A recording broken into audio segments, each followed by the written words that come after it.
Good morning, South Africa. Sanbonani, Dumelang, Molweni, Huyemore, Avsheni, Nda. On Thursday night, President Cyril Ramaphosa will deliver his State of the Nation address in the face of the greatest suffering we've seen in South Africa since the end of apartheid. Over the past year, tens of thousands of lives lost to this pandemic and millions of livelihoods destroyed. South Africans are hopeful, resilient people, but the COVID-19 pandemic has pushed our society to its limits and exposed the West in our government. Despite the resilience of the South African spirit, we cannot afford another State of the Nation's address that fails to inspire hope. We cannot afford more empty promises laid on top of the long list of broken ones. We cannot afford rhetoric that doesn't present a plan to see our country make progress once again. My fellow South Africans, today I stand before you to say to the good majority of South Africans what you need to hear most, but you will never hear it during the course of this week. Hope is not lost. We can get South Africa working. We can move South Africa forward. Despite all the negativity, despite all the corruption, despite all the challenges we face, we can and must build an inclusive, prosperous South Africa. I do not say this lightly, or even without reason and resolve. Over the past couple of weeks, Action SA has asked South Africans to come forward and share their vision for our country, to describe the kind of country they want to live in. We are a party born of the people, and it is your steadfast belief in the ability of our country to emerge from our darkest hour that inspires me to keep fighting for our future. In reading the response of many South Africans, I'm reminded that South Africans of all races, men and women, young and old, whatever your religion, your sexual orientation, most of us want to build a prosperous, shared future in our beloved country. South Africa wants a country where every citizen is valued. Like Mike Leroux, we want to be equal, not just on paper, but equal in our ability to access opportunity, because the wounds of our past are being healed by the progress made in addressing inequality. Like Soli Ahmed, we desire a future where families are secure in knowledge that hard work, dedication, and personal ingenuity are enough to succeed in life. Like Sekgalobo Itumelo, we long for a day where our government does not bring us shame, but make us proud, because capability is prioritized over patronage, delivered over excuses, and honesty over corruption.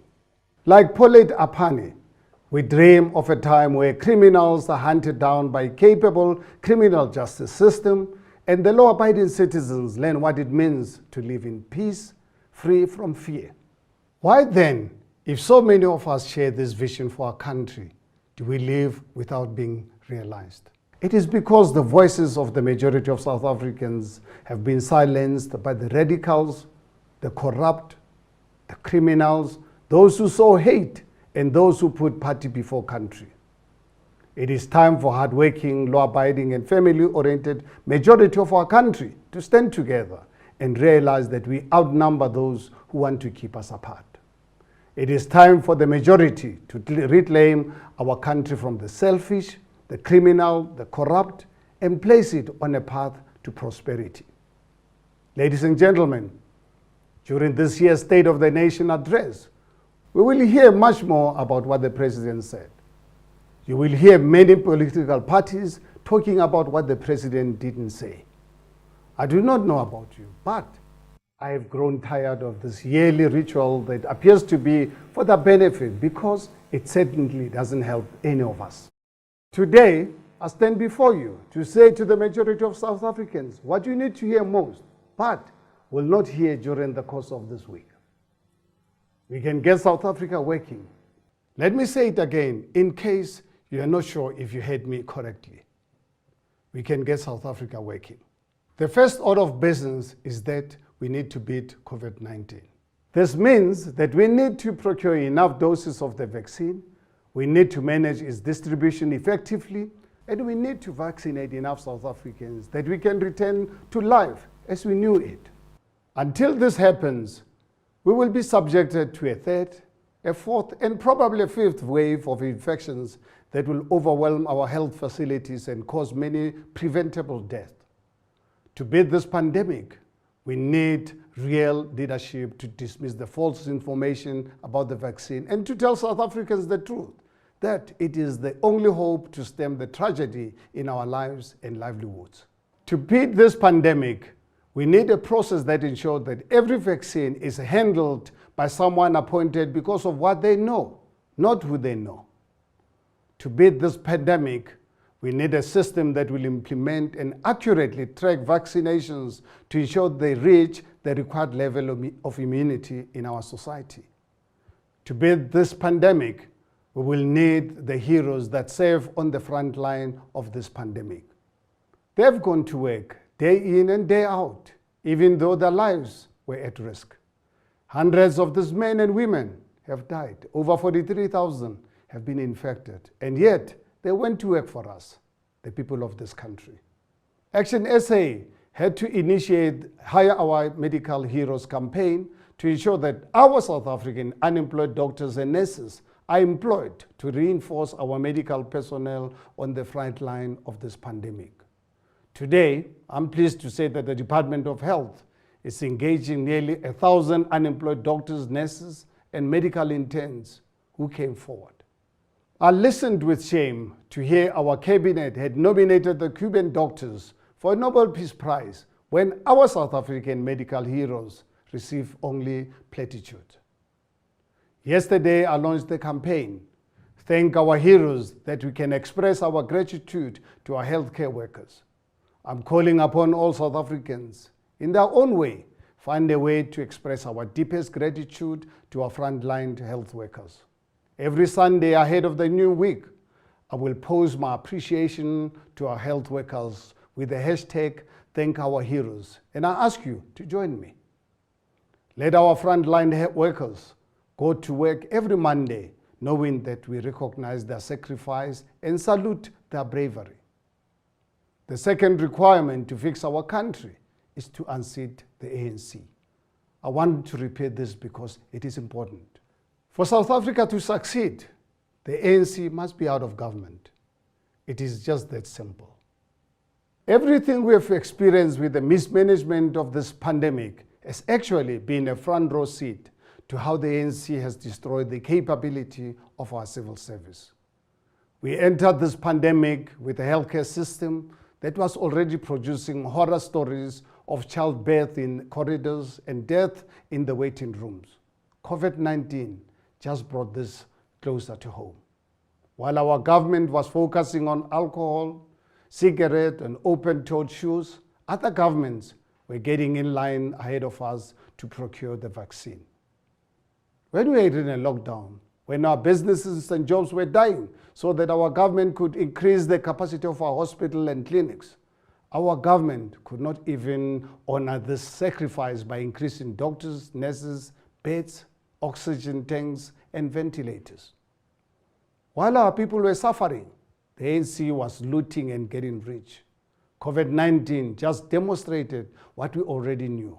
Our country cannot succeed as long as the ANC is in power. For South Africa to achieve the vision of a prosperous, non-racial, and secure future for all South Africans, the ANC must become part of the history of our country.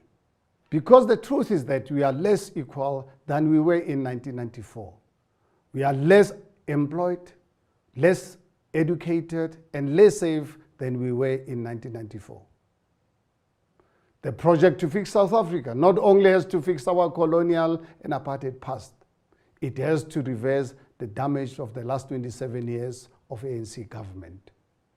While this project must unseat the ANC in 2024, it has to begin with unseating the ANC in as many municipalities as possible in this year's local government elections. That is why Action SA has written to the leaders of like-minded opposition parties to propose a multi-party platform working to establish a common ground in our mutual objective to unseat the ANC. The next part of our plan is to turn our economy around. It is going to be the biggest challenge, but it is the one that we can overcome with a real economic plan that is decisive and it is non-negotiable. This plan must see government's budget cut to the bone. It must start with the president showing leadership and reducing his cabinet. It must be mirrored by efforts in every department. While South Africans lost 2.8 million jobs in 2020, the cadres within our government departments cannot continue to be scoring pay increases and bonuses. There have to be real cuts.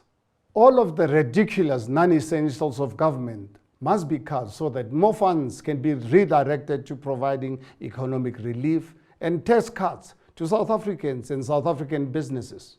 State-owned entities that cannot make profits and sustain themselves must either turn around or go. We cannot continue with financial backholes like South African Airways any longer. Labor laws must be relaxed to make it easier for businesses to hire unemployed South Africans. We are approaching the day where there are more unemployed South Africans than those with jobs. We cannot placate the unions any longer at the expense of the unemployed. Small businesses need to be the future of our country. Business skills must be taught at schools. FET colleges and vocational schools need to mushroom around the country, and government must make it easy for small businesses to establish and grow. However, between August and November this year, we will go to the polls for our local government elections. To do everything that needs to be done to fix our country, we must remove the ANC from as many municipalities as possible. There is no better place to start the project to get South Africa working than in our cities and towns. I know this because I had the privilege to serve as the mayor of the city of Johannesburg. I know what it means to run a coalition because, like it or not, coalitions are the future of South African politics. I know that it is possible to take billions of rands from the luxuries of government and put it into fixing our roads and electrifying our informal settlements. I know that we can take the abandoned buildings that are home to criminals and give them to the private sector to build world-class affordable accommodation in our inner city. I know that we can expand our metro policing abilities to become real force to fight crime. I know that we can fix our broken street and stabilize our electricity grid. I know that we can put in place anti-corruption units that pursue the corrupt just like we did in Johannesburg. I know all of this to be possible, ladies and gentlemen, because along with 7 other parties, we implemented these changes in Johannesburg in just over 3 years. We redirected over 2 billion rands from international travel, self-promoting advertising, conferences and the like, and increased the budget to fix Johannesburg's broken infrastructure. We electrified more informal settlements than had been electrified in many years of the city's history. We responded to the Maziko's family in the Prince's informal settlement, whose family suffered from respiratory illness, and extended the clinic hours of city's clinics throughout Johannesburg. We resurfaced over 900 kilometers of the broken roads of Johannesburg and built the biggest electricity substation in the Southern Hemisphere within time and budget. For the first time in the city's recent history, we began reducing the leaks of our water pipes and electricity outages from our network by renewing our infrastructure. We responded to the plight of the Soweto family, whose son was in the throes of addiction, and built the first city-operated drug rehabilitation clinics. We distributed nearly 8,000 title deeds to families who could never own the homes they were given because nobody ever gave them the dignity of the title to their own home. I remember the reaction of those families, and one in particular in Ennerdale, who wept at the fight for a title deed coming to the end. We increased the facilitated investment in the city from 4.5 billion rands to 17.3 billion rands and initiated the biggest inner city rejuvenation in modern South Africa. We initiated the first opportunity centers where young small business owners came and received support, and we initiated artisan training program that began graduating young tilers, plumbers, electricians, and bricklayers. I use the term we because these achievements were not mine alone, but a team of different parties that were able to work together for the benefit of the residents of the city of Johannesburg. This is the future of local government. Ladies and gentlemen, if there's one truth that emerges this year from the state of our nation, let it be that the project to get South Africa working has started. Let South Africans realize that the solution will not arise within our parliament this week.